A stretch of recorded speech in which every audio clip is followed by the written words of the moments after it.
LDF വികസന മുന്നേറ്റ ജാഥയുടെ വടക്കൻ മേഖലാ പര്യടനത്തിന് മഞ്ചേശ്വരം നിയോജക മണ്ഡലത്തിലെ കുമ്പളയിൽ തുടക്കമായി.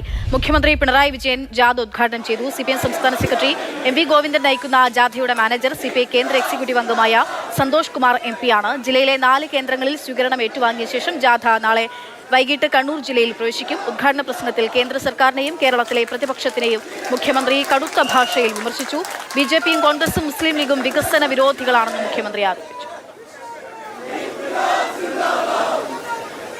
ഇത് മതനിരപേക്ഷതയുടെ വിളനിലമാണ്.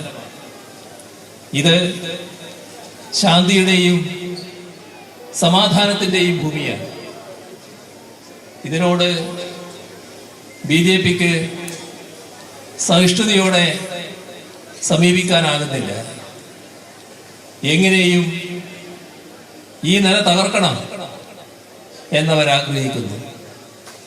അതിൻ്റെ ഭാഗമായുള്ള ഒട്ടേറെ നടപടികൾ സ്വീകരിക്കാൻ അണിയറയിൽ ഒരുങ്ങുന്നുണ്ട്.